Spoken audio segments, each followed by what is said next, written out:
The scream ripped across the canyon without warning. Rosa Quinn kicked her horse toward the sound and found a man trapped under an overturned wagon, his leg crushed, his eyes rolling back in terror. 3 miners stood there with shaking hands. They didn't know what to do. Rosa did. She dropped to her knees and took control. 2 years in Civil War field hospitals had taught her how to hold men together with nothing but her will and her words. But before she could finish, a voice cut through the chaos.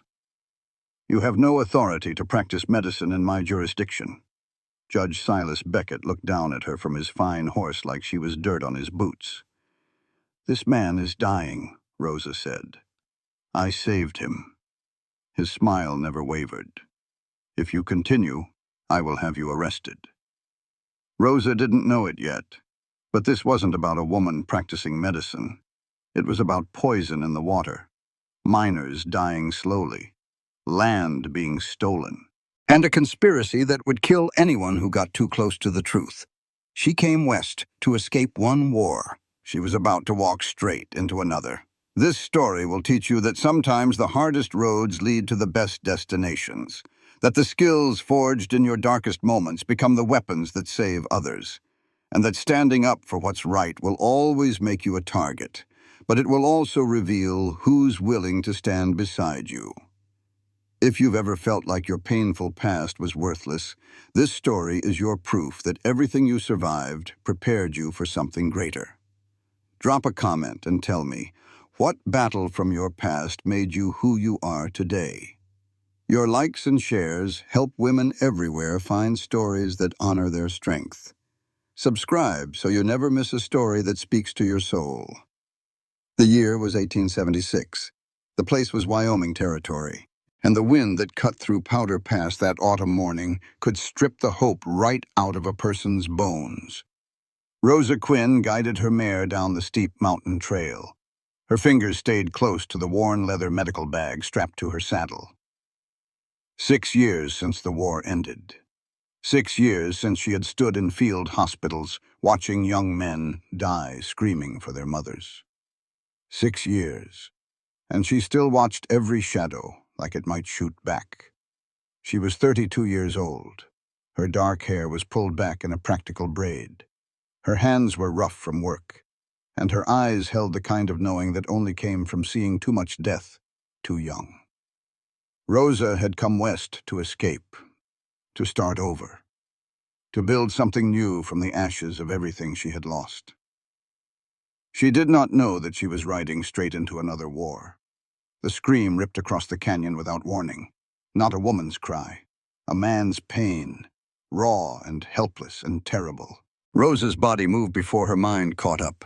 She kicked her heels into Buttercup's sides and pushed the mare down the slope toward the sound. An overturned wagon lay crooked near the trail below. Its iron wheel was pinned hard against a man's leg. 3 miners stood around him with gray faces and shaking hands. They did not know what to do. The trapped man's eyes rolled back. His mouth opened and closed between screams. Rosa swung down from her saddle and stepped in like she belonged there. "Move aside," she said. Her voice was sharp enough to cut through their fear. One older miner scowled at her. His name was Hank, and he had been working these mountains for 20 years. He did not like being told what to do by anyone, especially not a woman. "Lady, this ain't no place for you," Hank said. "Why don't you ride into town and fetch Doc Morrison like a good girl?" Rosa dropped to her knees beside the injured man and pressed 2 fingers to his neck. His pulse was racing but strong. She glanced at the leg. Bent wrong, crushed bad, but not pouring blood the way it could have been. "Doc Morrison has been dead 2 months, Rosa said without looking up. "Unless you want your friend to bleed out while you argue about manners, you will let me work." Hank's jaw worked like he wanted to spit, but he stepped back. The others followed uneasy and ashamed. Rosa pointed at the youngest miner. He was barely more than a boy, maybe 17, with wide, scared eyes. "You," she said. "Run to town. Find the saloon. Tell Marigold Hayes I need clean cloth and whiskey. Go now." The boy took off running without question. Rosa looked at the 3 remaining men. "And you 3 are going to lift this wheel on my count." "We tried. one of them said. His name was Pete, and his voice cracked with frustration. "We tried 6 times already. It is too heavy." Hoofbeats thundered above them.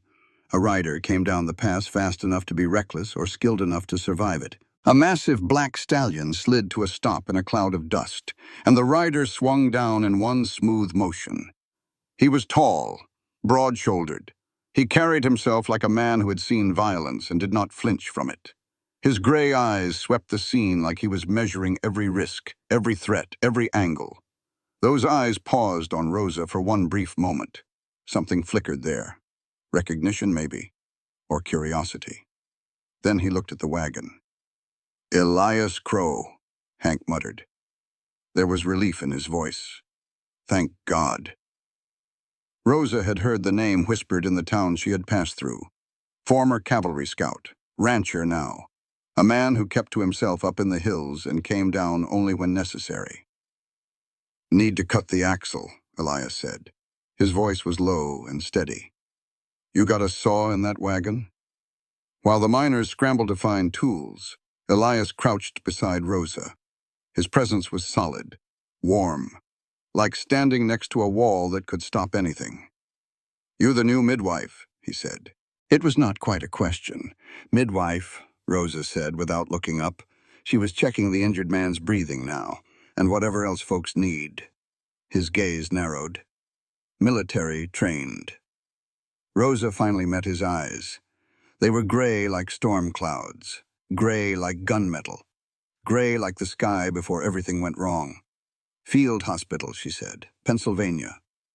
2 years." Something shifted in his face. Recognition. Understanding. Like they both carried the same old darkness behind their ribs, and they could see it in each other without having to explain. "This will take some doing," Elias said quietly. "That leg is bad." "I have seen worse," Rosa replied. "Get him free. I will handle the rest." Elias took control without raising his voice. He placed men where they needed to be, gave clear instructions, then attacked the wagon axle with steady hard work. Metal shrieked, wood cracked. The trapped man cried out. Rosa kept her hands on him, watched his pulse, kept him from slipping away into shock. She had done this 1,000 times in the war. Held men together with nothing but her will and her words while the world tried to tear them apart. The young miner returned with supplies, and a woman came with him. Marigold Hayes, the saloon owner. She had red hair piled high and eyes that had seen too much trouble to be surprised by anything. She knelt beside the injured man and held his head gently like she had done it before. "Ready," Rosa called out. Elias and the miners lifted on her count. The wheel rose. The man's scream echoed off the canyon walls. Rosa grabbed his shoulders and yanked him clear. Blood soaked through his pants, but it was not the wild spray she had feared. She cut away the fabric with quick, practiced hands, cleaned the wound with whiskey, and wrapped the leg tight with clean cloth. One miner gagged and turned away. "If you're going to be sick, do it somewhere else," Rosa said without sympathy. When she finished, Rosa stood with blood on her hands and dust in her hair. "We need to get him somewhere clean," she said. "The saloon will do. The saloon is no place for healing." The voice was calm, cold. It came from above. Rosa looked up. A man sat tall on a fine bay horse. His coat was too neat for this dusty pass. His hands were too clean. His smile was too practiced. Judge Silas Beckett. 2 men in dark coats flanked him like shadows. Pinkerton agents.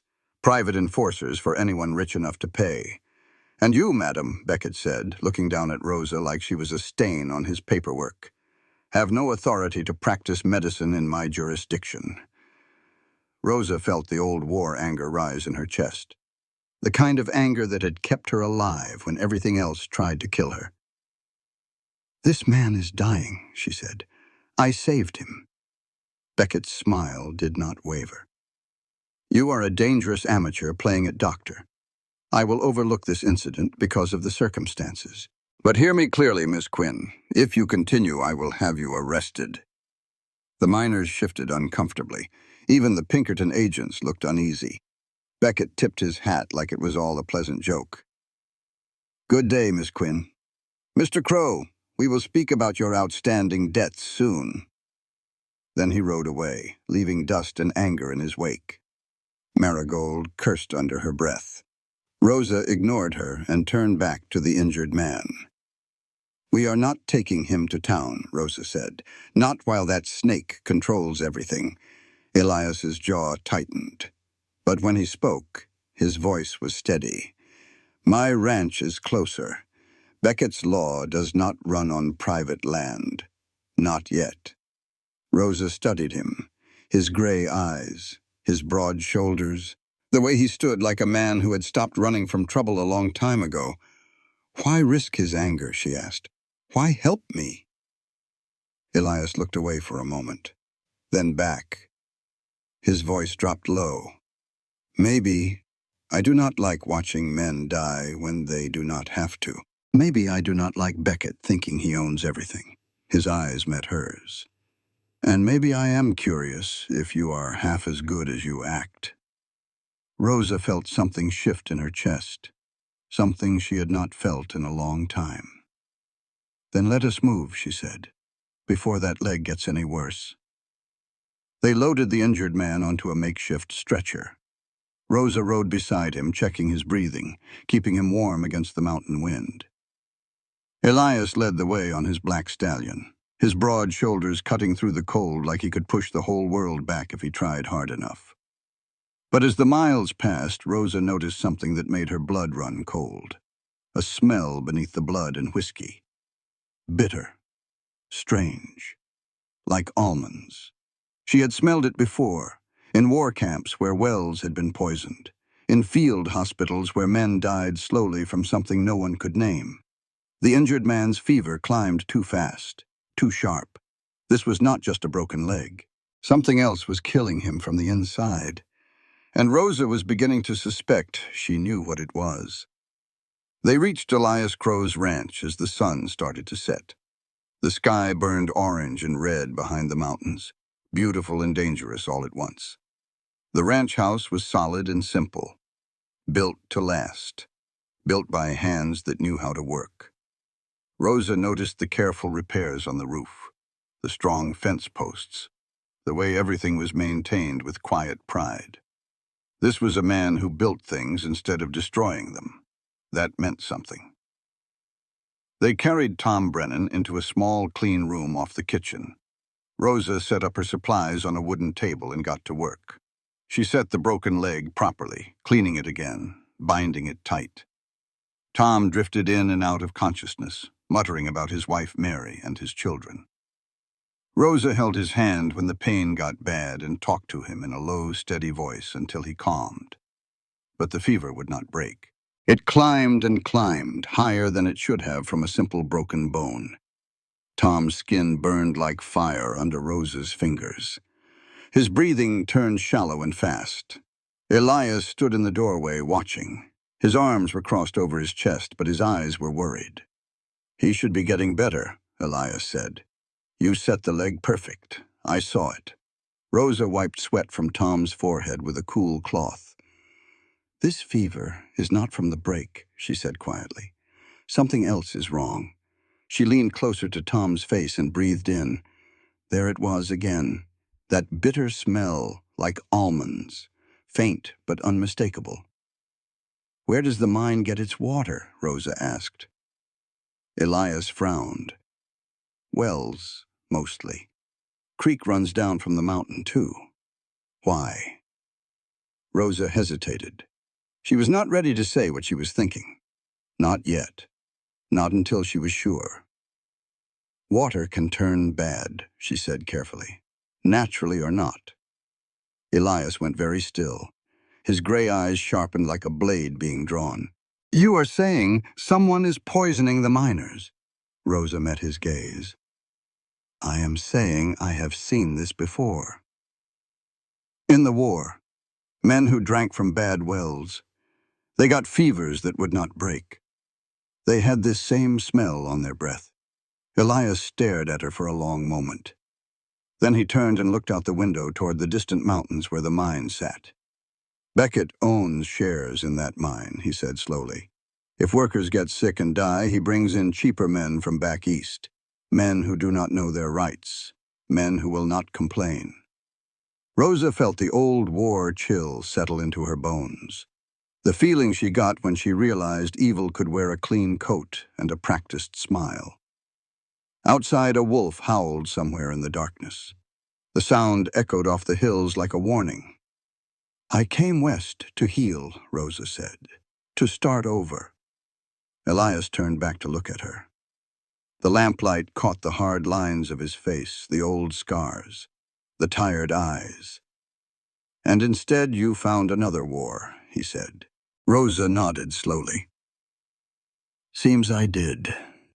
They sat with Tom through the night, taking turns watching him, keeping the fever down with cool cloths and willow bark tea. Sometime after midnight, the fever finally broke. Tom's breathing eased. His color improved. He would live. For now. But Rosa knew this was not over. Whatever was making the miners sick was still out there, still poisoning the water, still killing people slowly.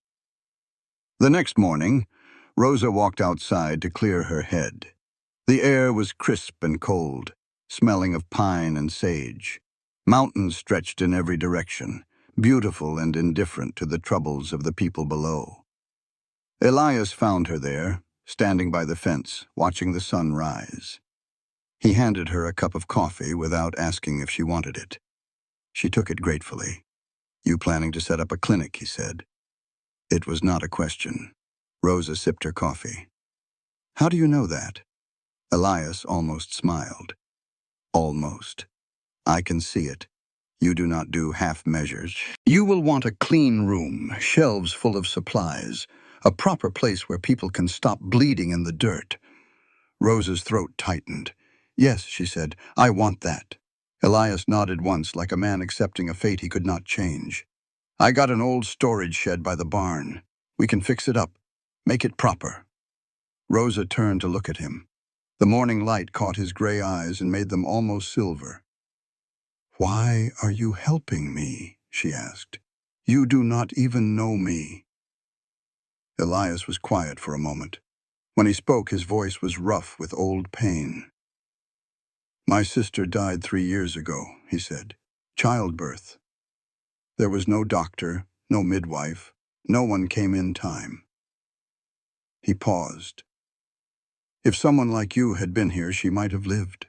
Rosa felt her heart ache for him, for the loss he carried so quietly. "I am sorry," she said.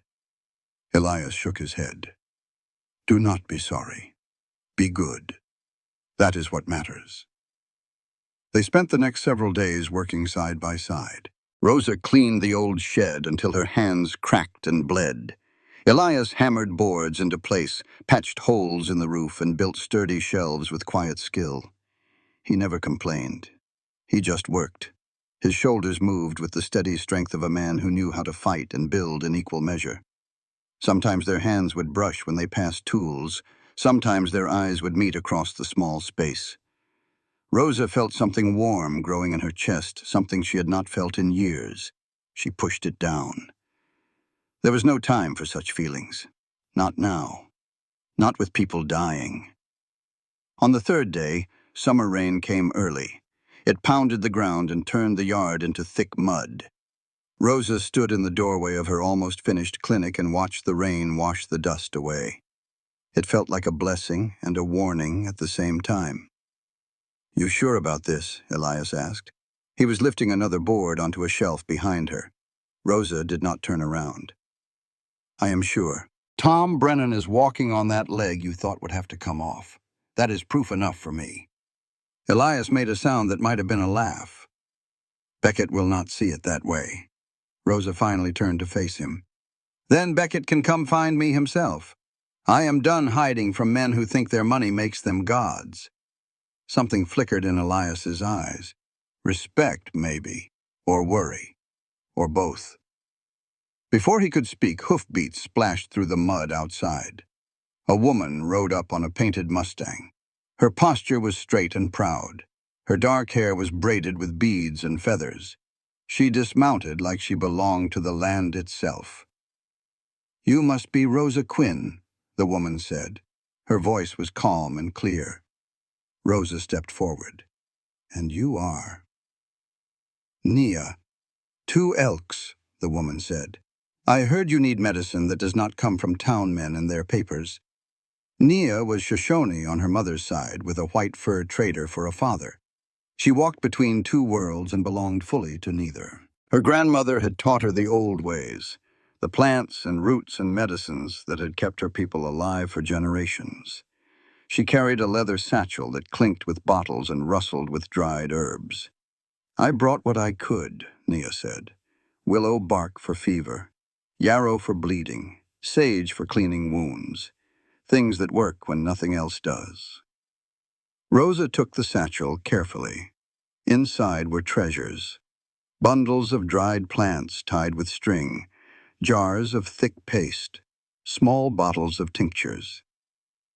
"I would be grateful to learn from you," Rosa said honestly. Nia's dark eyes warmed slightly.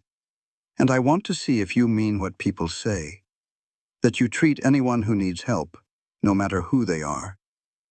"I do," Rosa said. "I learned that in the war. Blood does not care about a man's last name or the color of his skin." Nia nodded slowly. "Then we will work well together." Elias watched the exchange from the doorway. His expression was guarded but not hostile. "Your people trade with the Shoshone," he said to Nia. "My people are Shoshone," Nia replied coolly. "My father was the trader. I walk between worlds." Rosa felt a strange kinship with this woman. She too had walked between worlds, between war and peace, between healing and violence, between the person she used to be and the person she was trying to become. Rosa leaned closer to Nia and lowered her voice. "Have you seen miners getting sick? Fever that will not break? Strange smell on their breath?" Nia's hand stilled on her satchel. "Yes," she said quietly. "My grandmother saw it once before, near a copper mine 20 years ago. Men died slow. The water turned bad." "Natural contamination," Rosa said. She had heard powerful men use those words before. Nia's mouth tightened. That is what the owners said back then, too. Before Rosa could ask more questions, more riders appeared through the rain. Deputy Owen Pike rode up with 2 Pinkerton agents behind him. Owen was young, maybe 25, with a nervous face and a badge that looked too heavy for his thin shoulders. The Pinkertons looked like wolves dressed in expensive coats. "Miss Quinn," Owen said. He was trying to sound official, but his voice cracked. "Judge Beckett orders this place searched for illegal medical supplies." Elias stepped forward. His hand rested casually near the gun on his hip. "On what grounds?" Elias said. One of the Pinkertons sneered. "Do not need grounds. Judge's orders are enough around here." Rosa put a hand on Elias's arm. The touch was light but firm. "Let them search," she said.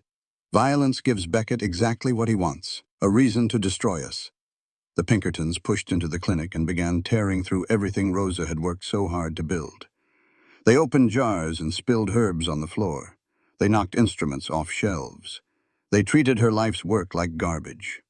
Rosa stood perfectly still and watched. Anger burned in her chest like a coal, but she would not give them the satisfaction of seeing her break. One agent held up her surgical kit like he had found stolen gold. "These are surgical instruments," he announced. "For birthing," Rosa said calmly. "For stitching wounds. For saving lives." The agent smirked. "Sounds like practicing medicine to me." Nia stepped forward smoothly. "Those are traditional tools," she said. Her voice was like smooth river stone. "My grandmother's instruments for our birthing practices. I loaned them to her for midwife work." The Pinkerton's eyes narrowed suspiciously. "Indian tools or white tools, they look illegal to me." Nia did not flinch. "Would Judge Beckett like to explain to the Bureau of Indian Affairs why he is confiscating traditional ceremonial items from a Shoshone healer?" I am sure they would be very interested in that conversation. It was a bluff. Rosa could see it. But it landed hard. The Pinkerton shifted uncomfortably. Owen Pike looked trapped between duty and shame. Leave the instruments, Owen finally said. But Miss Quinn, you are warned.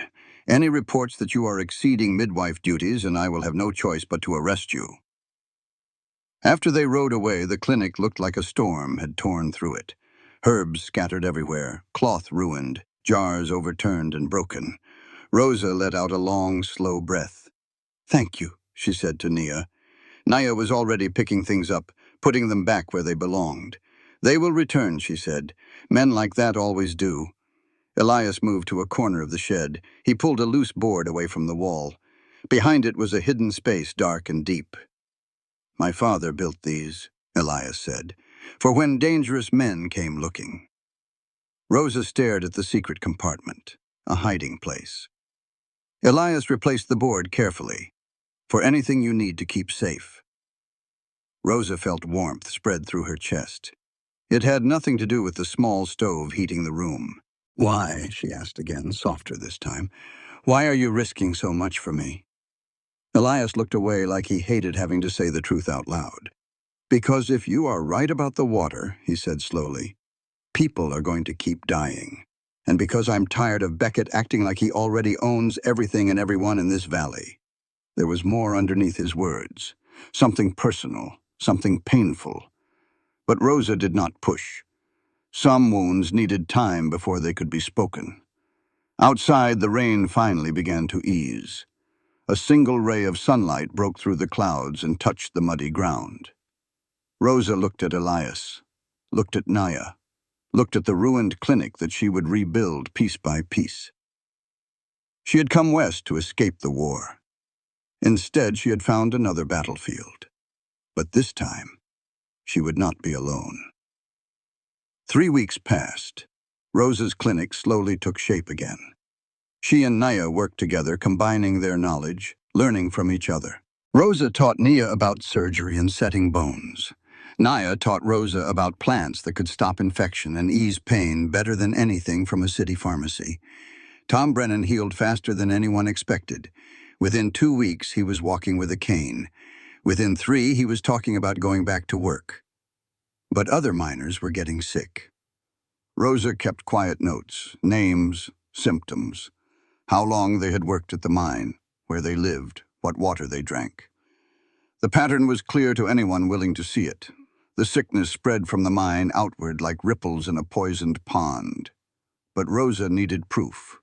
Without evidence, she was just a woman making accusations against the most powerful man in the territory.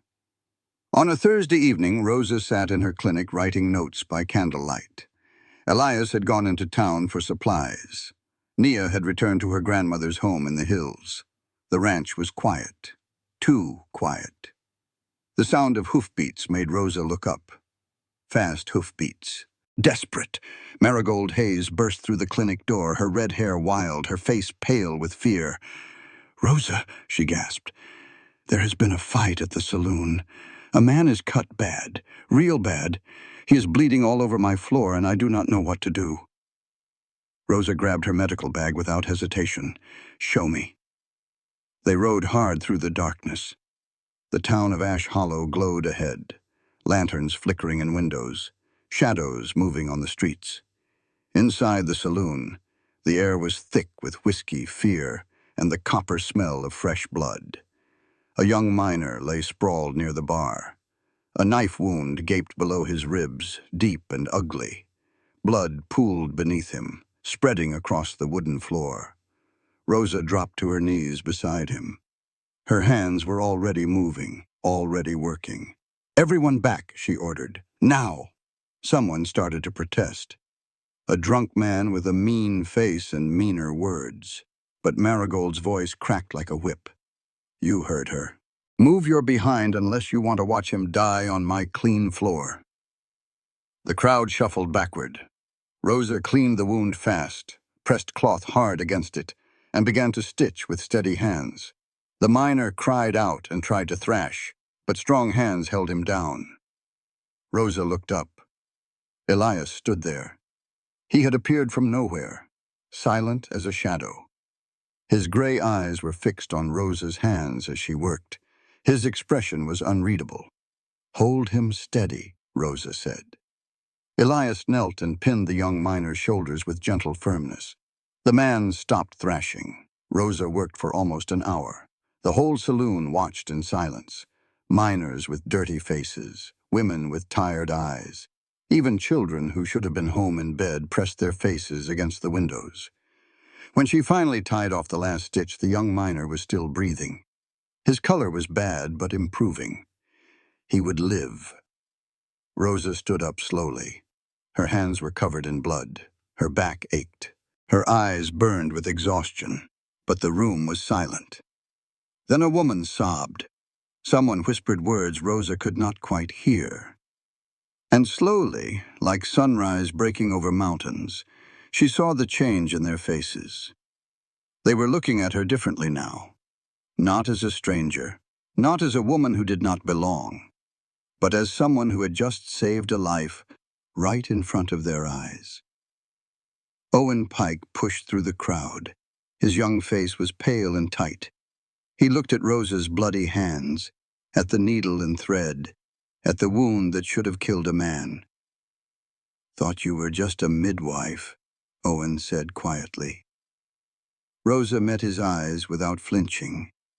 "Wounds are wounds, Deputy. Would you rather I let him die?" Owen swallowed hard. He looked around at the watching faces, at the miners who had seen their friends saved, at the women who were already whispering to each other. "No," he said finally. "I suppose not." Elias walked beside Rosa as she stepped out into the cool night air. The stars burned bright overhead, indifferent to the drama below.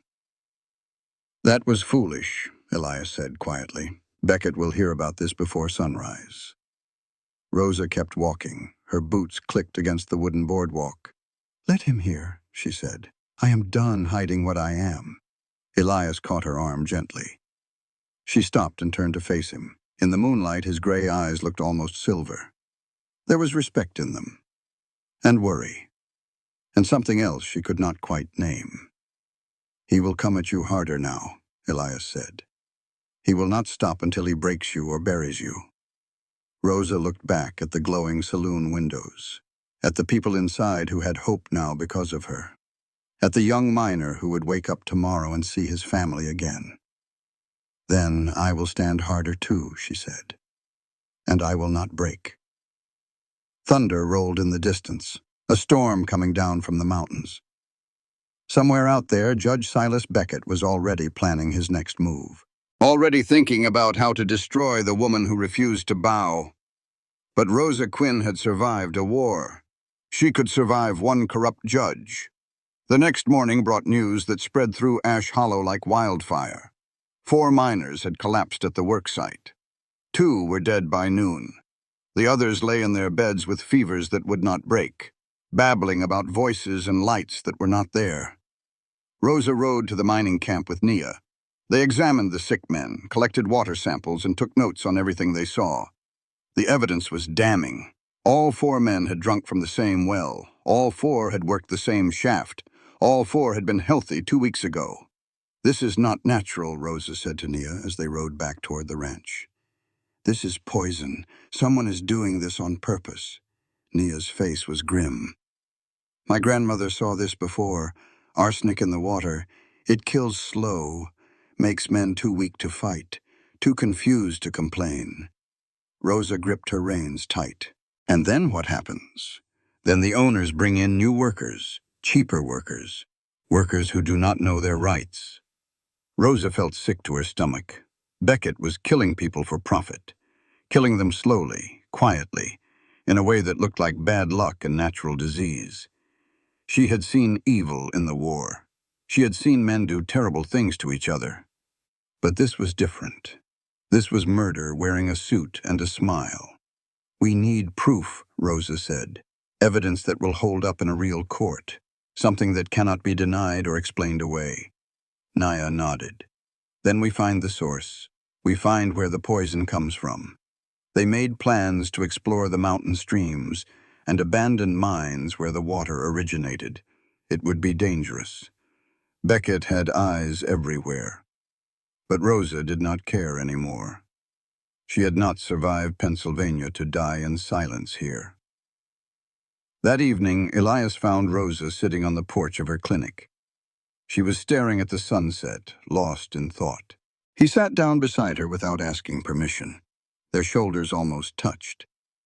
"Heard about the miners?" Elias said. Rosa nodded. "2 dead. 2 more probably dying." Elias was quiet for a moment. "I lost 3 ranch hands last year to sickness. Same symptoms, same fever, same smell on their breath." Rosa turned to look at him. His face was hard with old anger. "I thought it was just bad luck," Elias continued. "But if what you are saying is true, then Beckett killed my men, and I did nothing." "You did not know," Rosa said gently. Elias shook his head. "I should have seen it, should have asked questions. Instead, I buried them and moved on like a coward." Rosa reached out and touched his hand. It was rough and warm against her fingers. "You are not a coward," she said. "A coward would not be helping me now. A coward would not be risking everything to do what is right." Elias looked down at her hand on his. Something shifted in his expression, something soft underneath all that hardness.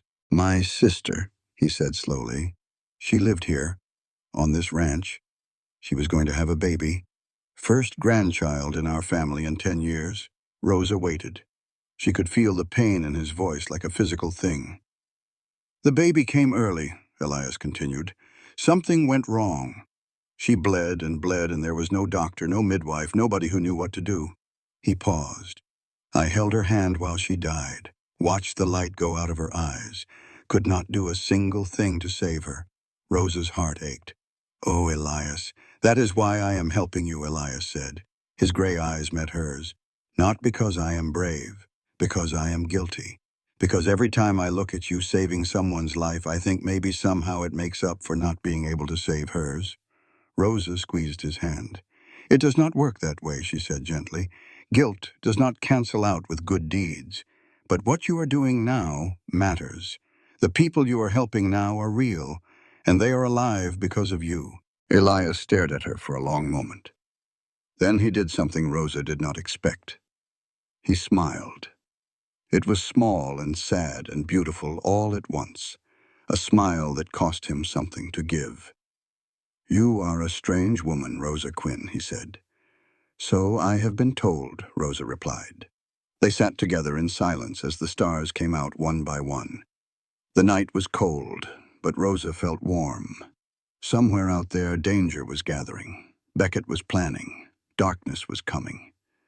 But for this one moment, she was not alone. And that was enough. The night of the train robbery started like any other autumn evening. Cold wind blowing down from the mountains. Stars scattered across the black sky like spilled salt. The kind of night that made people want to stay inside by the fire. But Elias Crow had business at the depot. Rosa watched him prepare from the doorway of the main house. He checked his guns, loaded his saddlebags, spoke quietly with his foreman, Wade, about the arrangements. 20 head of prime cattle being shipped to Cheyenne. It was supposed to be simple. It was supposed to be safe. Rosa knew better than to believe that. "I am coming with you," she said. Elias turned to look at her. His gray eyes were hard with warning. "This is no place for you. Cattle business gets rough sometimes." "Your messenger said there might be trouble," Rosa replied. She held up her medical bag. "I have learned to listen when this town whispers." Elias studied her for a long moment. Then he nodded once. "Stay close," he said, "and if shooting starts, you get behind cover, and you stay there. Understand?" Rosa did not argue. She understood the rules of violence better than most women her age. The war had taught her that. They rode to the depot in silence. The train was not supposed to arrive until midnight, but the platform was already busy with Elias's men loading cattle into cars. Something felt wrong. Rosa could not explain it. The air was too still. The shadows were too deep. Even her horse shifted nervously beneath her. Then she saw the flash of movement near the water tower. Men hiding. Men waiting. She opened her mouth to warn Elias. The attack came before she could speak a single word. Masked riders burst from behind the water tower and the cattle pens. Gunfire shattered the night. Wood splintered. Horses screamed. Men shouted and fell. Elias shoved Rosa behind a stack of railroad ties and rolled away as bullets tore up the spot where he had been standing. "These men know what they are doing," Elias growled. He fired back with deadly calm, his shots measured and precise. Rosa could see it too. The attackers moved with military discipline. They covered each other, advanced in coordinated waves, retreated when necessary. This was not a random robbery, this was a planned assault. Then she heard a shout that made her blood turn to ice. "The safe. Second stock car. Get the safe." Rosa looked at Elias. His face had gone pale beneath the dust and gun smoke. "Not just cattle," he said grimly. "Payroll from the railroad, and something else." The real train rounded the bend, its headlight cutting through the chaos like a knife. But instead of help arriving, more gunmen poured out of the cars. They wore the long dusters of Pinkerton agents, but they fired on everyone. Outlaws, cowboys, railroad men. Nobody was supposed to walk away. "Beckett is cleaning up his tracks," Rosa said, "covering his crimes." Elias's eyes went sharp. "Or someone above him is pulling the strings." Wade went down, clutching his shoulder. Blood poured between his fingers. Rosa crawled to him through the dirt and pressed cloth hard against the wound. "Hold this," she ordered. "Do not you dare die on me." Another wounded man stumbled toward her. His face was pale beneath layers of grime. Rosa recognized him with a jolt. Michael Brennan, Tom's younger brother. He grabbed Rosa's sleeve with shaking fingers. "Did not know," he gasped. "They said it was easy money, wanted to help Tom's family. Did not know it would be like this." Rosa's heart clenched.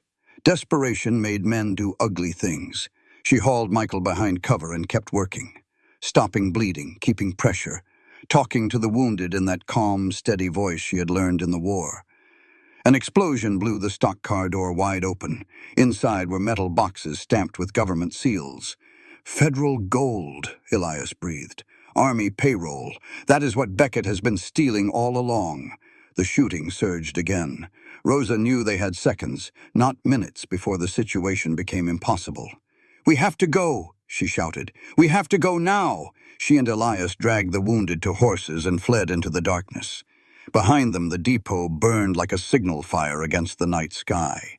The night swallowed their trail, but Rosa could still hear the echoes of gunfire, the screams of dying men, the terrible knowledge of what she had witnessed.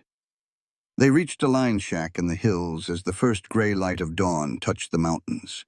Rosa turned it into a field hospital with nothing but willpower and whatever supplies she had in her bag.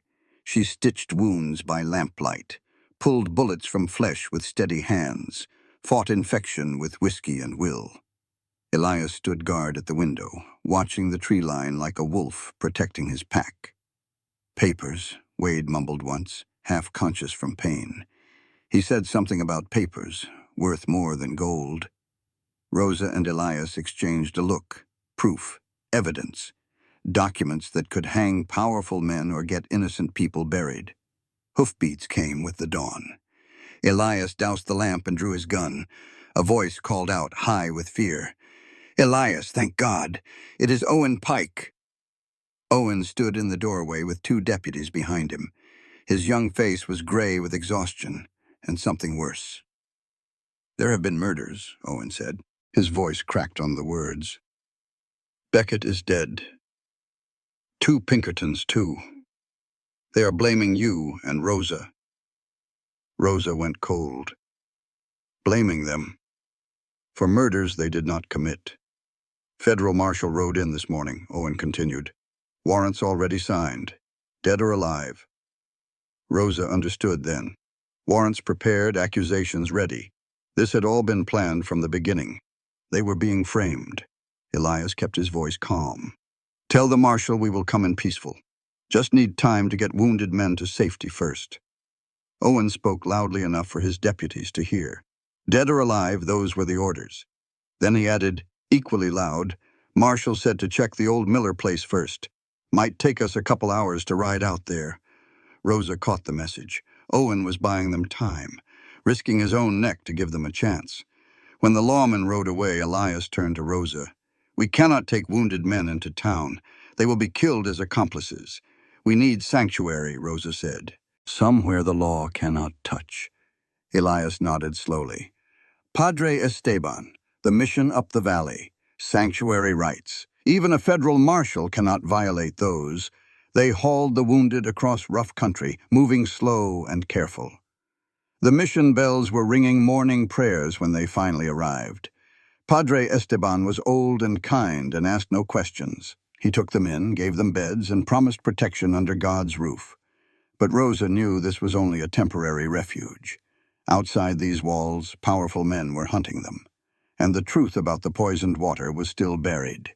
She had to find a way to expose Beckett's crimes. Even with Beckett dead, his conspiracy lived on. Someone else was pulling strings now, someone worse. Naya arrived at the mission that afternoon. She brought herbs, fresh bandages, and grim news. "The town is locked down," Naya said. "A new marshal named Harlan Frost has taken control. He is questioning everyone, searching every building." Rosa felt a chill run down her spine. Frost. She had heard that name before. A man with cold eyes and a colder heart. "What about Marigold?" Rosa asked. Nia's face darkened. Gone. Disappeared. There was blood in her rooms. Rosa closed her eyes. Either Marigold had been taken, or she had been forced to run for her life. Either way, another ally had been lost. "We cannot wait," Rosa said. "People are still dying from the water. If we do not find proof, Frost will bury everything along with us." Elias stepped forward. "Then we find the source. Go to the old mines up the mountain. That is where the contamination has to be coming from." Rosa looked at him, looked at Naya, looked at the wounded men recovering in the mission's small rooms. She thought about running, about leaving this valley and its troubles behind, about starting over somewhere new, somewhere safe. But she could not do it. These people needed her. This fight was not finished. And Rosa Quinn had never run from a fight in her life. "Tomorrow," she said. "We go tomorrow at first light." Elias nodded. His gray eyes held hers for a long moment. "Whatever we find up there," he said quietly, "we find it together." Rosa felt warmth bloom in her chest despite everything. Together, she agreed. Outside the mission windows, storm clouds gathered over the mountains. Lightning flickered in the distance like a warning of things to come. The truth was up there somewhere, buried in poison and darkness. And Rosa was going to drag it into the light, no matter what it cost her. They left the mission before dawn. Rosa, Elias, and Naya rode single file up the mountain trails, moving quiet and careful through the gray morning light. The path grew steeper and rougher the higher they climbed. Pine trees gave way to bare rock. The air turned thin and cold. The world below disappeared into mist. Rosa kept her eyes on Elias's broad back as he led the way. He moved through the wilderness like he belonged to it, reading signs she could not see, finding paths she could not imagine. "There is an old copper mine up here," Elias said over his shoulder. "Abandoned years ago when the vein ran out. Water from the mountain runs through it before it reaches the valley. If someone wanted to poison a whole town," Rosa said, "that would be the perfect place to do it." Nia's voice was grim. "My grandmother told stories about this place. Said the spirits here are angry. Said the land remembers what was done to it." Rosa did not believe in angry spirits, but she believed in angry men. And angry men could do terrible things. They reached the abandoned mine by mid-morning. The entrance was a black hole cut into the mountainside, surrounded by rotting wooden supports and rusted equipment. The smell hit Rosa first, bitter, chemical. The same smell she had noticed on Tom Brennan's breath weeks ago. "Stay close," Elias said. He drew his gun and stepped into the darkness. Inside, the mine was a maze of tunnels and chambers. Water dripped from the ceiling. Rats scattered in the shadows. The air was thick with dust and something worse. Then they found it. In a large chamber near the back of the mine, barrels were stacked against the walls, dozens of them, each one stamped with warning labels. Rosa's hands shook as she read the words. Arsenic, mercury, lead compounds. Poison enough to kill everyone in the valley 10 times over. Dear God, she whispered. Elias's face was carved from stone. Someone has been dumping this here for months, maybe years, letting it seep into the water supply. But who? Nia asked. And why? Rosa thought about Beckett and his mine shares, about the sick miners and their convenient deaths, about the cheap labor that came in to replace them. Greed, she said, the oldest reason in the world. Footsteps creaked overhead. All 3 of them froze. Rosa's hand went to the small knife she kept at her belt. Elias raised his gun toward the ceiling. Someone is up there, Nia breathed. They found a stairway carved into the rock, leading up to a 2nd level. Rosa climbed first, her heart pounding in her chest. At the top, she found a room that had been converted into a makeshift office.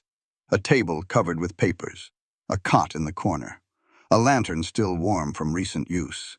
And sitting at the table, looking like he had seen a ghost, was Doc Morrison. Rosa stared at him. Her mind refused to accept what her eyes were telling her. You were supposed to be dead, she said. You were buried. Morrison's face twisted with something between guilt and fear. Closed casket, he said. Easy to fake when you know how. Beckett wanted me gone, said I was becoming a liability, said I asked too many questions. Elias stepped into the room, gun still raised. Start talking, he said. Now. Morrison's shoulders slumped. The fight went out of him like air from a punctured balloon. It started 5 years ago, he said. Beckett found out about mineral deposits in the mountains, gold, silver, copper, enough to make him the richest man in the territory. But the land belonged to the miners and the ranchers, people who would not sell. Rosa felt sick, so he poisoned them. Slow and quiet, Morrison confirmed. Made it look like mine fever or bad luck. When people got sick and died, their families sold cheap. When miners could not work, Beckett brought in replacements who did not know their rights. And you helped him, Elias said. His voice was cold as winter ice. Morrison flinched. I did not know at first, not until it was too late. By then he had enough on me to hang me twice over. I kept quiet to stay alive. Who else? Rosa demanded. Beckett is dead.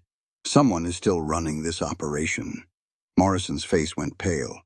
Harlan Frost, he said, the new marshal. He is not just law enforcement. He is Beckett's replacement. Federal backing, real power. Rosa's blood ran cold. Frost. The man who had locked down the town. The man who had signed warrants for their arrest. There is a plan, Morrison continued. Frost is going to declare a public health emergency. Blame the water contamination on natural causes. Force everyone to evacuate. Then buy up the land for pennies and sell it to mining companies back east. And anyone who knows the truth, Elias said grimly. Dies, Morrison finished. You and Rosa are supposed to be the scapegoats, blamed for everything. Your deaths will close the investigation forever. Gunfire erupted outside. Rosa spun toward the window. Riders were coming up the mountain, a dozen at least, armed and moving fast. Frost's men, Morrison gasped. They must have tracked you here. Elias grabbed Rosa's arm. Mine shaft. There is an old tunnel that comes out on the north side of the mountain, if it has not collapsed. They ran into the darkness. Water rose around their ankles as they descended deeper into the mine. The supports groaned and cracked. Dust rained from the ceiling. Then the world came crashing down. Rock and timber collapsed behind them, separating the group. Rosa and Nia were thrown one direction. Elias and Morrison vanished the other way. Elias! Rosa screamed. Elias! No answer came, only the settling rumble of stone. Rosa forced herself to breathe. Panic would not help. She had survived cave-ins before, in the war, in field hospitals that collapsed under artillery fire. This way, Nia said. Her voice was steady despite the fear. I smell fresh air. The tunnel continues. They crawled through flooded passages, fighting the cold and the dark and the rising water. Rosa's chest burned. Her muscles screamed, but she kept moving. Then she found something, wedged in a crack between stones, wrapped in oilcloth to protect it from moisture. A leather satchel. Inside were ledgers, pages and pages of numbers and names, and a journal bound in expensive leather, filled with handwriting Rosa recognized. Beckett's own hand. She flipped through the pages. Dates of payments, names of conspirators, details of the poisoning operation, and one line that froze her blood. Frost will handle RQ and EC. Perfect pawns for aftermath. Rosa Quinn, Elias Crow. Their initials, their death sentences. She stuffed the evidence inside her coat and kept moving. They emerged from the mine into blinding sunlight. Rosa squinted against the glare, trying to get her bearings. Naya pointed toward a distant ridge. Sacred ground, she said. The stone circles. My people have used them for generations. White men fear this place. It will buy us time. They climbed until Rosa's legs gave out, until her lungs screamed for air, until the world below became small and distant. The stone circles were exactly what Nia had described. Ancient rocks arranged in patterns older than memory, a place where the wind seemed to whisper secrets. Rosa collapsed against one of the stones, clutching the evidence to her chest. Elias, she breathed. Please be alive. Hours passed. The sun crossed the sky and began to set. Then she heard hoofbeats. Rosa grabbed her knife and prepared to fight, prepared to die if necessary. But the figure that crested the ridge was not an enemy. Elias Crow rode toward her, battered and bloody, but very much alive. Morrison sat behind him, looking like he wished he had stayed dead. Rosa's knees nearly buckled. Relief hit her so hard it felt like pain. You are alive, she whispered. Elias dismounted and pulled her into his arms. For one moment, she let herself be held. Let herself feel safe. I told you, he said quietly against her hair. Together, whatever we find. Rosa pulled back and showed him the journal, the ledgers, the proof of everything. We have it, she said. Everything we need to destroy Frost and expose the whole conspiracy. Elias's gray eyes burned with cold fire. Then let us end this. The sun set behind the mountains, painting the sky in shades of blood and gold. Tomorrow they would return to Ash Hollow. Tomorrow they would bring the truth into the light, and nothing would ever be the same. Getting word to the army proved easier than Rosa expected. Nia's people had connections that stretched across the territory. Within 2 days, a message reached Fort Laramie, describing the stolen federal gold, the murdered officers, and the evidence of widespread corruption. The army cared about gold. The army cared about dead soldiers. The army sent help. But Rosa could not wait for cavalry to arrive. People were still dying in Ash Hollow. Frost was still in control, and Marigold was still missing. We go back now, Rosa said. Tonight. Elias did not argue. He understood. Morrison wanted to stay hidden in the mountains forever, but Rosa needed him. He was a witness. His testimony would destroy Frost's lies. You helped create this mess, Rosa told him flatly. Now you will help clean it up. They rode into the valley under cover of darkness. The town of Ash Hollow glowed in the distance, but there was something wrong about the light. Too many torches, too much movement for this hour of night. Something is happening, Naya said quietly. They tied their horses in a grove of cottonwood trees and approached on foot. Rosa kept low, moving from shadow to shadow, her heart pounding in her chest. The saloon was surrounded.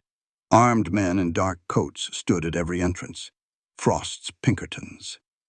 Rosa crept closer until she could hear voices through an open window. I am telling you, a woman's voice said. Marigold's voice. I do not know where they went. They could be anywhere in these mountains. Rosa's heart leaped. Marigold was alive, captured but alive. "And I am telling you," a man's cold voice replied, "that if you do not start cooperating, your girls will pay the price, one by one." Frost. His voice was like ice water running down Rosa's spine. She looked at Elias. His jaw was tight with fury. "We need a distraction," Rosa whispered. "Something to draw Frost's men away." Elias nodded. "I know these buildings. There is a back entrance to the saloon, through the storage cellar." They split up. Nia would create a diversion on the west side of town. Elias would secure the cellar entrance. Rosa would find Marigold. It was a terrible plan. Too many things could go wrong. But Rosa did not see any better options. Nia vanished into the darkness. Minutes later, a fire broke out near the livery stable.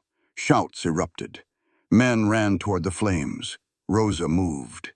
She slipped through the shadows between buildings, her knife in her hand. A Pinkerton appeared around a corner. Rosa hit him in the throat before he could make a sound. He went down gasping. She kept moving. The cellar door was exactly where Elias had said. Rosa eased it open and dropped into darkness. Footsteps above her head. Voices. The creak of floorboards. She climbed the stairs one at a time, testing each board for noise. At the top, she pressed her ear against the door. Frost was still talking.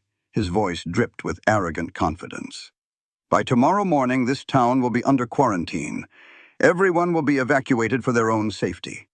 And when the dust settles, I will own every acre of this godforsaken valley." Rosa eased the door open a crack. The saloon's main room was lit by oil lamps. Marigold sat in a chair, her wrists bound, her face bruised but defiant. Two Pinkertons flanked her. Frost stood with his back to the cellar door, gesturing grandly as he explained his plans.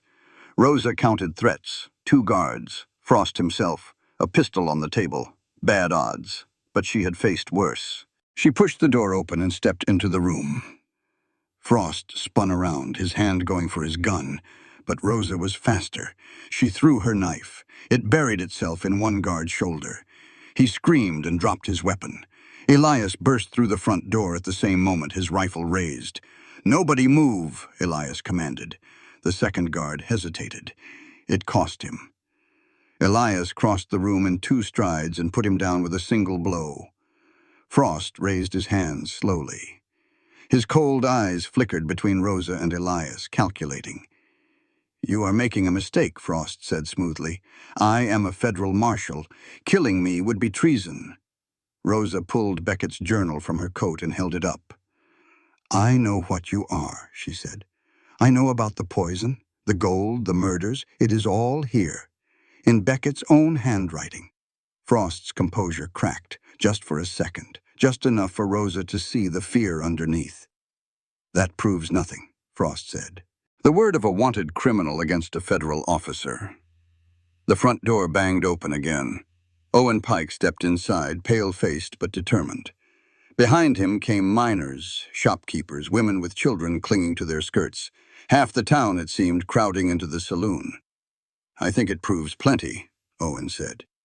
He held up a small device that Rosa recognized.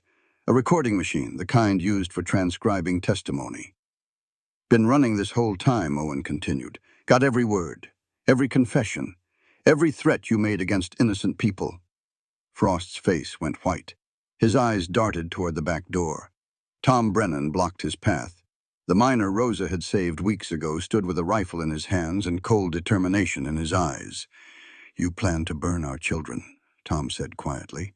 "Poison our water. Take our land. Not tonight." Frost reached for his gun. 3 rifles clicked into firing position. "I would not," Elias said. His voice was deadly calm. Frost froze. His hand trembled over his pistol. "It is over," Rosa said. "The army knows about the gold. They are already on their way. Whatever happens to you tonight, your conspiracy dies here." For a long moment, nobody moved. The oil lamps flickered. The wind rattled the windows. Then Frost's shoulders sagged. The fight went out of him like water draining from a broken barrel. His own men bound him with rope and locked him in his own jail. That night, Rosa worked until dawn. She treated wounds, checked on the sick miners, and helped Marigold clean the blood from her saloon floor. The town did not sleep. Nobody could. Too much had happened. Too much had changed. As the first gray light of morning touched the mountains, Elias found Rosa sitting on the saloon's front porch. She was exhausted beyond words, but her eyes were clear. He sat down beside her without speaking. Their shoulders touched. "We did it," Rosa said quietly. "Not finished yet," Elias replied. "Trial still has to happen. Army still has to get here. Lot can go wrong." Rosa nodded. But she allowed herself one moment of hope. The worst is over. Elias looked at her. His gray eyes were soft in the morning light. "Whatever comes next," he said, "we face it together." Rosa leaned her head against his shoulder. Just for a moment. Just long enough to feel like maybe things would be okay. Together, she agreed. In the distance, the sun rose over the mountains of Wyoming. A new day was beginning, and for the first time in weeks, it felt like a new start. The trial of Harlan Frost took place 3 weeks after his arrest. The army had arrived exactly as promised. A full company of cavalry rode into Ash Hollow, with wagons and supplies and official documents that superseded any local authority. They recovered the stolen federal gold from its hiding place in the mountains. They arrested 7 Pinkerton agents who had participated in the conspiracy. They sent word back east that Judge Silas Beckett's entire operation had been dismantled. But the trial itself happened in Ash Hollow. Rosa thought that was fitting. These people had suffered. They deserved to see justice done in their own town, in front of their own eyes. The new judge was a man named Harrison Wells.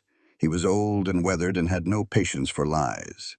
He had traveled all the way from Denver to preside over this case. The saloon served as the courtroom. Tables were pushed aside to make room for benches. A raised platform served as the judge's seat. The whole town crowded in to watch. Rosa sat in the front row with Elias on one side and Nia on the other. Tom Brennan was there with his wife Mary and their 3 children. Marigold Hayes wore her finest dress and held her head high despite the fading bruises on her face. Frost sat at a table with his hands chained.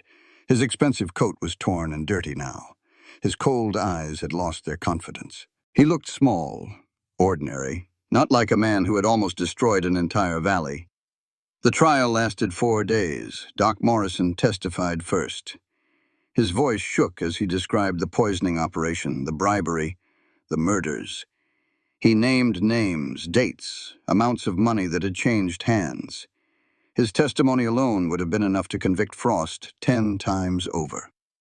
Then Rosa took the stand. She spoke clearly and simply, describing everything she had witnessed since arriving in the territory. The sick miners, the suspicious deaths, the attacks on her clinic, the night of the train robbery. She showed the court Beckett's journal with its damning entries. She explained the medical evidence that proved the water had been deliberately contaminated. The courtroom was silent as she spoke. Every face was turned toward her. Every eye watched her without blinking. When she finished, Judge Wells looked at Frost. "Do you have anything to say in your defense?" he asked. Frost stood slowly. "Good." His chains rattled. "I was following orders," Frost said. "Beckett made the plans. I just carried them out." Judge Wells was not impressed. Following orders, he repeated. "You murdered innocent people, poisoned children, destroyed families, and your defense is that someone told you to." Frost's face twisted. "I am a federal officer. I have connections in Washington. You cannot touch me." Judge Wells leaned forward. His eyes were hard as stone.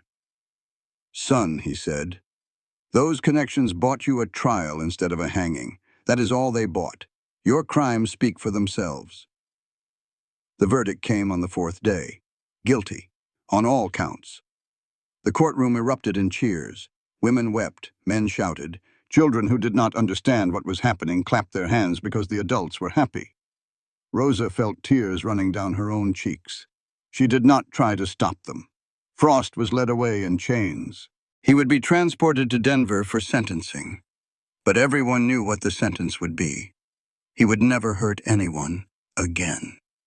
That evening, the town held a celebration in the street. Lanterns were hung from every building. Music played. People danced and laughed and embraced like they were meeting for the first time.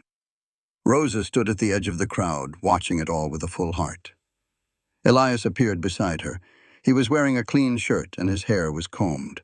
Rosa realized she had never seen him look so civilized. "Never thought I would see this," Elias said. "This town celebrating anything."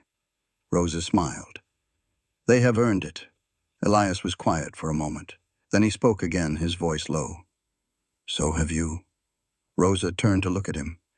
The lamplight caught his gray eyes and turned them almost golden. "I could not have done it alone," she said. "You saved my life more than once." Elias shook his head. "You saved yourself. You saved all of us. I just helped where I could." They stood together in comfortable silence, watching the celebration unfold around them. Then Elias cleared his throat. "Been thinking," he said, "about what comes next."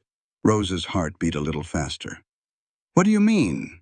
Elias looked uncomfortable, like the words he wanted to say were too big to fit in his mouth. "My ranch," he said finally. "It is too big for one person. Too quiet. Gets lonely up there sometimes." Rosa waited. She could feel something important building in the air between them.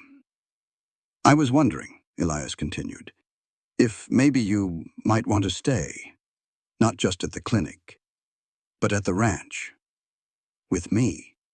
Rosa felt warmth spread through her chest. "Are you asking what I think you are asking?" Elias's face reddened. "I am bad at this," he admitted. "Never had to court anyone before. Do not know the right words." Rosa reached out and took his hand. His fingers were rough and warm against hers. "I do not need fancy words," she said softly. "I need to know you mean it." Elias met her eyes. His gaze was steady and certain. "I have never meant anything more in my life," he said. Rosa smiled, the kind of smile that lit up her whole face. "Then yes," she said, "I will stay."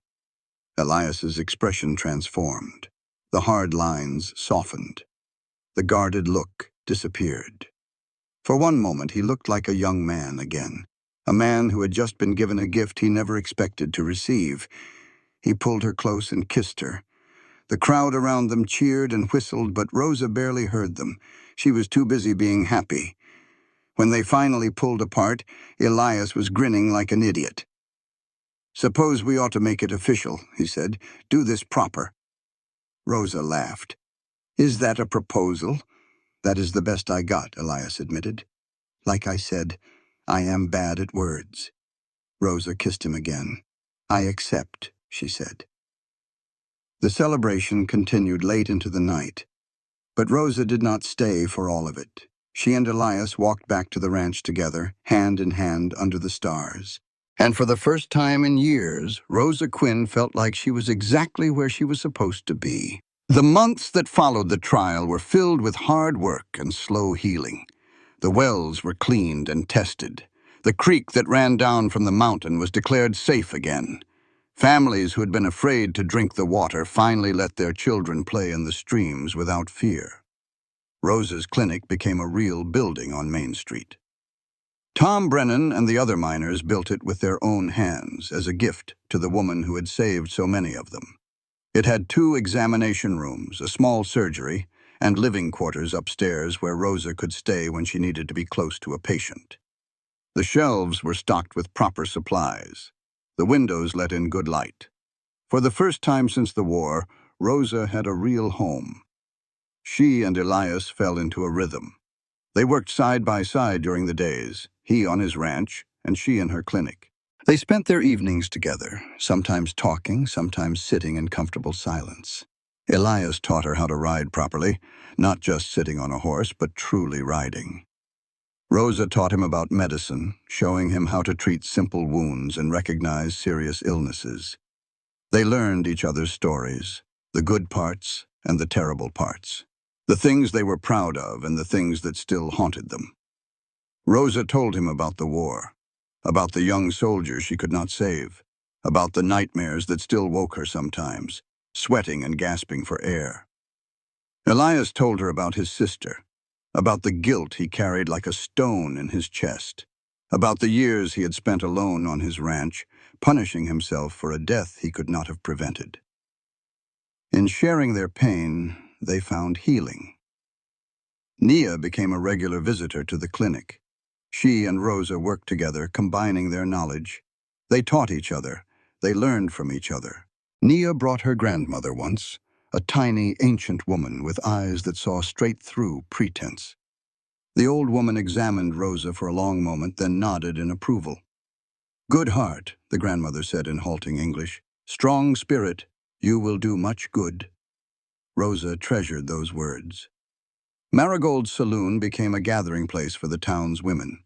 They met there once a week to share news and support each other. Some were miners' wives, some were shop owners, some were women who had nowhere else to go. Rosa attended when she could. She found strength in their company. One evening in late autumn, Elias took Rosa up to a ridge overlooking the valley. The sunset painted the sky in shades of orange and pink and gold. The mountains stood like silent guardians around them. "I want to show you something," Elias said. He led her to a spot where the grass grew thick and wildflowers bloomed despite the cold.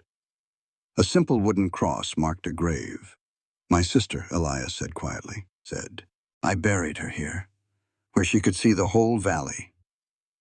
Rosa knelt beside the grave. She placed her hand on the cold earth. "Tell me about her," Rosa said. Elias sat down beside her. His voice was rough with emotion. "Her name was Sarah. She was 6 years younger than me, always laughing, always finding something to be happy about, even when times were hard." Rosa listened without interrupting. "She married a rancher from the next valley over. Good man, loved her more than anything. When she got pregnant, she was so excited. Talked about that baby every single day." Elias paused. His jaw tightened. "The baby came early," he continued. "Something went wrong. She bled and bled. Her husband rode for help, but the nearest doctor was 2 days away. By the time he got back, she was gone." Rosa felt tears prick her eyes. Where was the baby? Elias shook his head. "Did not make it either. They are buried together." Rosa reached out and took his hand. "I'm sorry," she said. "I'm so sorry." Elias squeezed her fingers. "For a long time I blamed myself. Thought if I had been there, maybe I could have done something, saved her somehow." Rosa understood that feeling. She had carried the same guilt for years. All those soldiers she could not save. All those young men who died screaming for mothers who would never see them again. "It was not your fault," she said gently. "I know that now," Elias replied. "You taught me that." He turned to look at her. His gray eyes were soft in the fading light. "Before you came," he said, "I was just surviving, just getting through one day at a time. I had stopped living, stopped hoping, stopped believing things could ever be different." Rosa waited.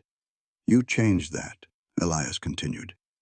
"You showed me what it looks like to fight for something, to believe in something, to care about something bigger than yourself." Rosa felt her heart swell. "You did the same for me," she said. "I came here running from my past. You gave me a reason to stay." Elias reached into his pocket and pulled out a small object. A ring. Simple gold, unadorned, but it caught the last light of the sun and glowed like fire. "This belonged to my mother," Elias said. "She gave it to Sarah. I found it after Sarah died. Been keeping it ever since." Rosa's breath caught in her throat. "I am not good with words," Elias said. "Never have been. But I know what I feel. And what I feel is that I want to spend the rest of my life with you." He held out the ring. "Rosa Quinn, will you marry me?" Rosa looked at the ring, looked at Elias, looked at the valley spread out below them, golden in the sunset light. She thought about everything that had brought her here. The war, the pain, the long journey west, the battles she had fought, and the people she had saved. She thought about the future, about building something new, about healing not just bodies but communities, about growing old with a man who understood her darkness and loved her anyway. "Yes," she said, her voice cracked with emotion. "Yes, I will marry you." Elias slipped the ring onto her finger. It fit perfectly. Then he pulled her into his arms and kissed her like she was the only thing in the world that mattered. Below them, the valley settled into twilight. The stars began to appear one by one. The wind whispered through the grass, and Rosa Quinn finally understood what it meant to come home. The wedding took place on a crisp spring morning when the whole world seemed to be blooming. Rain had fallen the night before, light and steady, washing the dust from the streets of Ash Hollow. The air smelled of wet earth and new growth. The mountains stood tall against a brilliant blue sky. Rosa woke at dawn in the room above her clinic. Marigold was already there, fussing over a dress that had been altered 3 times to get it perfect. Nia arrived with wild flowers woven into a crown. "You are beautiful," Marigold said, stepping back to look at Rosa in the mirror. Rosa barely recognized herself. The dress was simple white cotton, nothing fancy, but it made her look softer somehow, younger, happier. "I feel like someone else," Rosa admitted. Nia smiled. "You feel like yourself," she said. "The self you were always meant to be." The ceremony was held in the small church at the edge of town. Every pew was filled. Miners and their families, shop owners and ranchers, women from Marigold's saloon, and men who had once scowled at Rosa for daring to practice medicine. They had come to see the woman who saved their town marry the man who helped her do it. Elias stood at the altar looking uncomfortable in a suit that was clearly borrowed. His gray eyes tracked Rosa's approach like she was the only thing in the room. When she reached him, he took her hand. "You came," he whispered. Rosa smiled. "Could not very well stand you up at the altar." Elias almost laughed. His shoulders relaxed. Padre Esteban performed the ceremony. His voice was warm and gentle as he spoke about love and commitment and the sacred bond between 2 people who chose each other. Rosa listened to the words, but she was watching Elias, watching his face, watching the way he looked at her like she was something precious. She had spent so many years alone, so many years carrying the weight of her pain by herself. Now she had a partner, someone to share the burden, someone to lean on when things got hard. It felt like a miracle. When Padre Esteban asked if anyone objected to the union, the room was silent. Then Tom Brennan called out from the back, "If anyone objects, they can take it up with me outside." The whole congregation laughed. Even Elias cracked a smile. The vows were simple: to love and honor, to support and protect, to stand together in good times and bad, in sickness and health, until death separated them. Rosa meant every word. When Padre Esteban declared them husband and wife, Elias kissed her like he had been waiting his whole life for this moment. The crowd cheered. Women cried. Children threw flower petals into the air. Rosa clung to Elias and felt tears streaming down her own face. Happy tears. The kind she had not cried in years. They walked out of the church into brilliant sunshine. The whole town had gathered in the street to celebrate. Tables had been set up with food and drink. Musicians played fiddles and guitars. People danced and laughed and embraced the newlyweds. Rosa had never seen anything so beautiful. Marigold pulled her aside at one point, pressing a glass of champagne into her hand. "You deserve this," Marigold said. "After everything you have been through, you deserve to be happy." Rosa hugged her tight. "Thank you," she whispered, "for everything." As the sun began to set, Elias found Rosa standing at the edge of the celebration, watching the mountains turn pink and gold in the fading light. He wrapped his arms around her from behind and rested his chin on her shoulder. Having second thoughts, he asked. Rosa laughed. "Not a single one." "Good, because you are stuck with me now." Rosa turned in his arms and looked up at his face. The face she would wake up to every morning. The face she would grow old with. "I love you," she said. The words came easily now. Elias's expression softened. I love you too, Rosa Crow. Rosa smiled at the sound of her new name. Rosa Crow. It fit. It felt right. They stood together as the stars came out one by one. The music played on behind them. The celebration continued. But for this moment, it was just the two of them. Just a man and a woman who had found each other against all odds. Just love, standing firm against the darkness. 5 years later, Rosa stood on the porch of the ranch house and watched the sunset paint the mountains gold. So much had changed since she first rode into this valley, scared and alone and running from ghosts. The woman she had been then felt like a stranger now. The clinic on Main Street was busier than ever. Rosa had trained 2 young women to assist her. One was a miner's daughter with steady hands and a quick mind. The other was Nia's niece, carrying on her family's healing traditions. Ash Hollow had grown. New families arrived every season, drawn by the promise of clean water and fair treatment. The mine operated under strict new regulations. The wells were tested monthly. The poisoned past had become a lesson, a warning, a story people told to remind themselves what could happen when good people stayed silent. Rosa was not silent anymore. She had testified before territorial authorities about the importance of clean water and honest governance. She had written articles for newspapers back east about the conditions in mining towns. She had become a voice for people who had no voice. It felt like purpose. It felt like meaning. The front door opened behind her. Small footsteps padded across the wooden porch. Mama.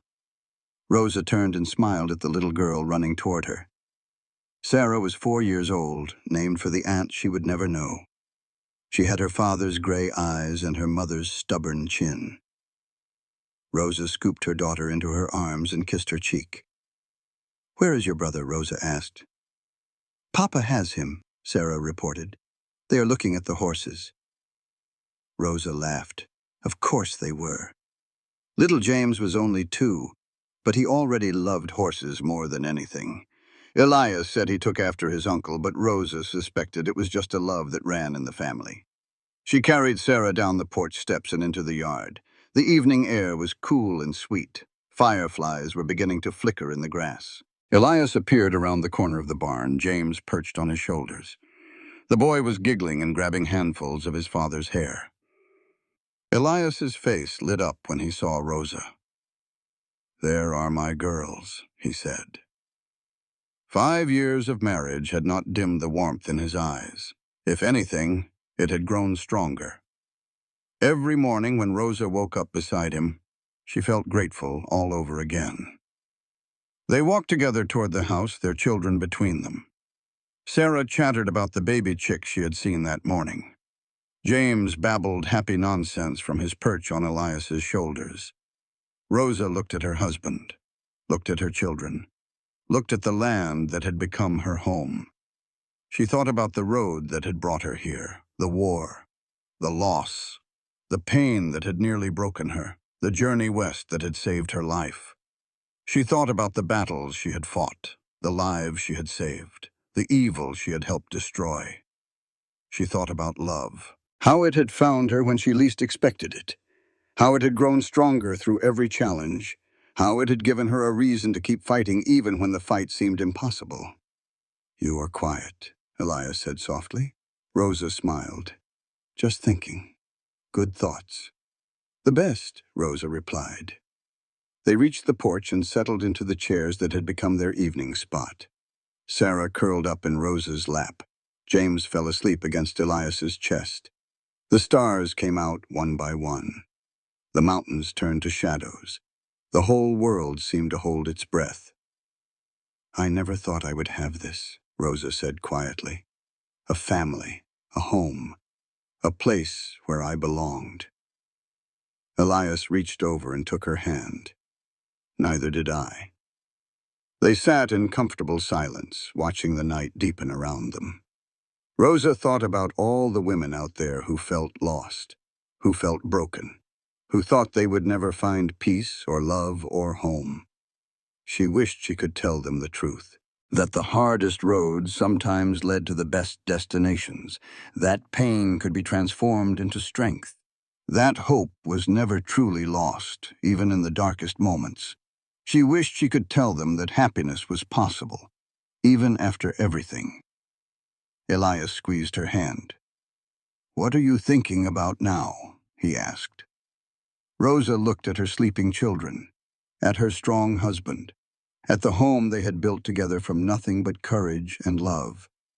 "I am thinking," she said, "that I am exactly where I am supposed to be." Elias smiled. "So am I."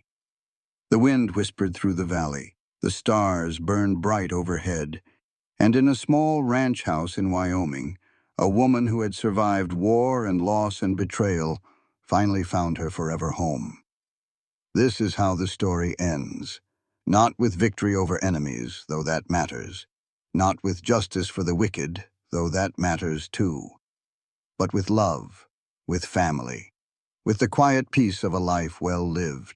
Rosa Quinn came west to escape her past. She found something better instead. She found her future. This content was carefully researched, developed, and manually edited by our team to deliver meaningful stories with valuable life lessons. Every narrative is crafted to entertain, inspire, and empower our audience.